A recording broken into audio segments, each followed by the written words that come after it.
Hello friends, welcome on my YouTube channel nursing dignity. आज हम बात करेंगे एक new topic that is measles. जो मीजल्स है ये भी कम्युनिकेबल डिजीज होती है। मीन्स ये भी one person to another person में ट्रांसमिट होती है और ऐसे ये सभी में ट्रांसमिट होते हुए एक एंडेमिक या पेंडेमिक को कॉज करती है। तो ये है मीजल्स। इसका जो अदर नेम है वो होता है रूबियोला, नॉट रूबेला। रूबेला एक अलग है और जो मीजल्स का सेकेंड नेम होता है वो होता है रूबियोला। अब इसकी हम बात करते हैं डेफिनेशन की कि डेफिनेशन क्या होती है। तो जो इसकी डेफिनेशन है वो है कि it is an acute highly contagious viral disease that is caused by the RNA paramyxo virus. मतलब एक ऐसी कॉन्टाजिनियस डिजीज, मतलब एक कम्युनिकेबल डिजीज और जो हाईली इन्फेक्शियस डिजीज कंडीशन होती है जो पैरामिक्सो वायरस के कारण होती है, इसे बोलते हैं हम मीजल्स या रूबियोला। अब इसकी एपिडेमियोलॉजिकल ट्राइड के बारे में बात करते हैं। जो मीजल्स होती है इसका जो एजेंट होता है, मतलब इस डिजीज का जो कॉजेटिव एजेंट होता है वो होता है आरएनए पैरामिक्सो वायरस।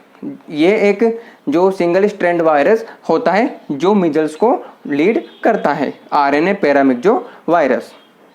अब इसके होस्ट की बात करते हैं कि जो मीजल्स हैं इसके ससेप्टेबल होस्ट कौन होते हैं, इसके डेवलप होने के चांसेस किन के अंदर ज़्यादा होते हैं। जो इसके होस्ट होते हैं वो होते हैं चिल्ड्रन ओवर 5 ईयर। जो छोटे बच्चे होते हैं, जो चिल्ड्रन होते हैं ओवर 5 ईयर, इसके ससेप्टेबल होस्ट होते हैं। इनके अंदर जो मीजल्स हैं वो बहुत ज़्यादा स्प्रेड होता है।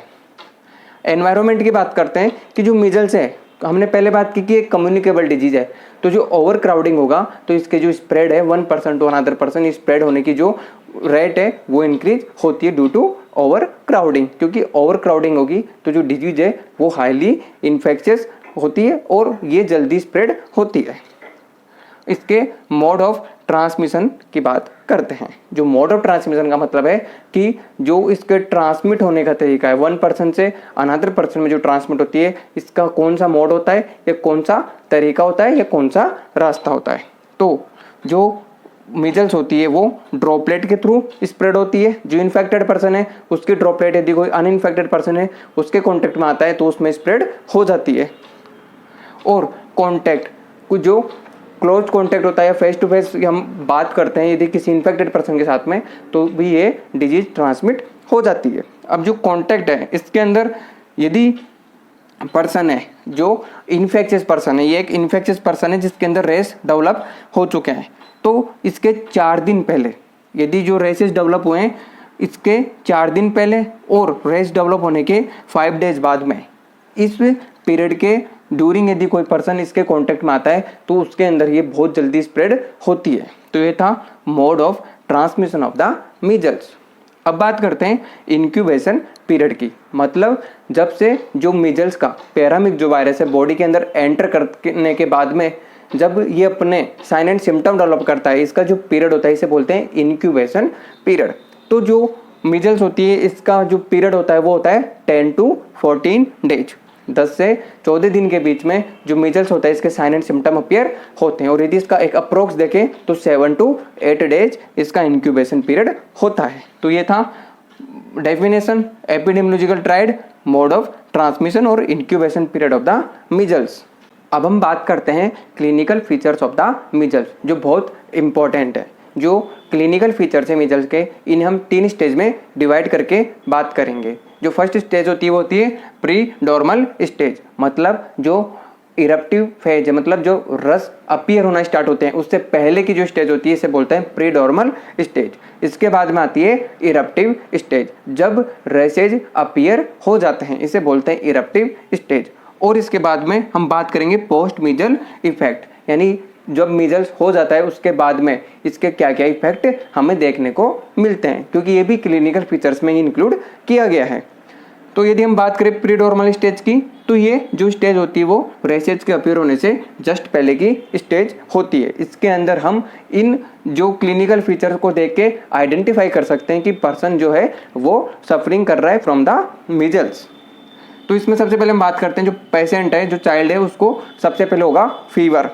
फीवर होने के साथ साथ उसको नेजल डिस्चार्ज भी होते हैं और नेजल डिस्चार्ज के साथ साथ उसे कफ भी आता है। तो कफिंग होगी, कोरिजा, कोरिजा का मतलब होता है रनी नोज, मतलब जो नेजल डिस्चार्ज इसमें रनी नोज होता है। Conjunctivitis, inflammation of the conjunctiva, जो कंजक्टाइवा होता है इसका इन्फ्लामेशन हो जाता है, जिसे पिंक आई के नाम से भी जानते हैं। तो जो आई है वो रेड और पिंक हो जाती है। और इसके बाद में आता है कोप्लिक्स स्पॉट। जो कोप्लिक्स स्पॉट होता है इसका मतलब है कि जो बक्कल म्यूकोजा है, जो माउथ है, इसके अंदर वाइट स्पॉट्स हमें देखने को मिलते हैं। जो रेसेज अपीयर होते हैं इससे पहले की हम बात कर रहे हैं, तो इसमें जो रेसेज अपीयर होने से पहले जो माउथ है वहाँ पे हमें वाइट जो स्पॉट देखने को मिलते हैं, जिनका जो बेस होता है वो रेड और ब्राउनिश कलर में होता है। इन्हें बोलते हैं कोप्लिक्स स्पॉट। तो ये थे प्रीडोर्मल स्टेज के sign and symptom, fever, nasal discharge, cough, coryza, conjunctivitis और कोप्लिक स्पॉट। ये बहुत इंपॉर्टेंट है, आपको याद रखना है।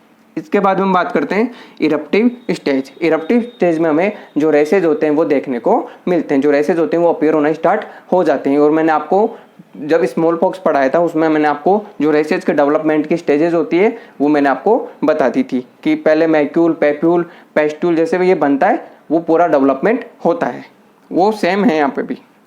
अब बात करते हैं पोस्ट मीजल स्टेज के बारे में। मतलब जब मीजल से बेबी है वो रिकवर हो जाता है या मीजल हो गया, उसके बाद में भी इसके अंदर कुछ हमें इफेक्ट देखने को मिलते हैं या फीचर्स देखने को मिलते हैं। जो फर्स्ट होता है वेट लॉस। जो बेबी है, जो चाइल्ड है, उसका वेट लॉस होता है। अब यदि वेट लॉस होगा तो उसको वीकनेस भी आएगी। अब यदि वेट लॉस हो गया और उसको वीकनेस आएगी तो ये इम्पैक्ट करेगी डायरेक्टली उसके ग्रोथ एंड डेवलपमेंट पे, इसलिए उसको ग्रोथ रिटार्डेशन होगा।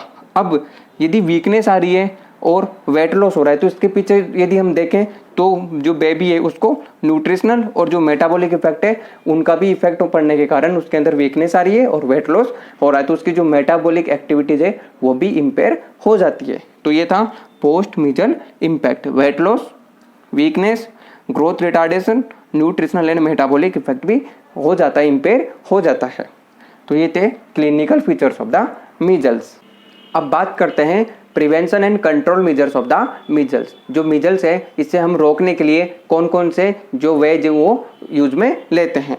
First one is vaccine. जो वैक्सीन है इसका जो इम्यूनाइजेशन है इसका सबसे इफेक्टिव मेथड है इसको प्रिवेंट करने का।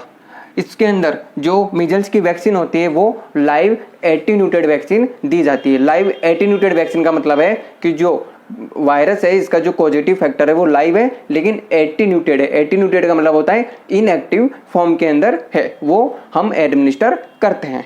कब करते हैं? At age of 9 month. जब बेबी 9 मंथ का होता है तो हम उसे एडमिनिस्टर करते हैं। कौन से रूट के थ्रू? वाया सबक्यूटेनियस रूट के थ्रू। और इसकी जो डोज होती है वो होती है 0.5 ml। ये आपको याद रखना है। जो वैक्सीन होती है ये लाइव एटीन्यूटेड वैक्सीन होती है, डोज देते हैं 0.5 ml। जो रूट होता है वो सबक्यूटेनियस होता है और ये एज होती है 9 मंथ के अंदर हम इसे देते हैं। सेकेंड बात करते हैं हम कंट्रोल मीजर्स की। ऐसे कौन कौन से मीजर्स हैं जिनके थ्रू हम जो मीजल्स है इसे फर्दर स्प्रेड होने से रोक सकते हैं। First one is isolation. कोई भी कम्युनिकेबल डिजीज हो, यदि आपको उसका आगे स्प्रेड रोकना है तो जो पेशेंट है उसे आपको आइसोलेट करके रखना है, उसे क्वारंटीन करके रखना है। और यदि मीजल्स हैं या फिर अदर कोई भी डिजीज है, आपको जो क्वारंटीन पीरियड होता है वो उसका हाईली यानी मैक्सिमम इंक्यूबेशन पीरियड होता है। जैसे इसका 7 to 14 डेज था तो हमें जो पेशेंट है उसे 14 डेज तक क्वारंटीन करके रखना है, आइसोलेट करके रखना है यदि हमें वो सस्पेक्टेड लग रहा है तो। और यदि इन्फेक्टेड है तो उसे जब तक उसकी फुल रिकवरी नहीं हो जाए तब तक उसे आइसोलेट करके रखना है। अब इसकी सेकंड बात है अर्ली डायग्नोसिस। जो मैंने आपको साइन एंड सिम्टम बताए थे, जो प्री नॉर्मल स्टेज होती है उसके अंदर यदि हम इसे अर्ली डायग्नोस कर सकते हैं तो हम पेशेंट को फर्दर जो भी इसका इन्फेक्शन है उसको स्प्रेड होने से बचा सकते हैं और आगे भी इसे स्प्रेड होने से बचा सकते हैं। तो ये थे कुछ प्रिवेंटिव एंड कंट्रोल मेजर्स जिनके थ्रू हम मीजल्स को इजीली कंट्रोल कर सकते हैं। तो आज का हमारा जो टॉपिक है मीजल्स इसी के साथ कंप्लीट होता है। यदि आपको हमारा वीडियो अच्छा लगा तो वीडियो को लाइक कीजिएगा। आपके कोई भी सजेशन है कमेंट बॉक्स में सजेस्ट कीजिएगा और हमसे जुड़े रहने के लिए चैनल को सब्सक्राइब कीजिएगा। Thank you.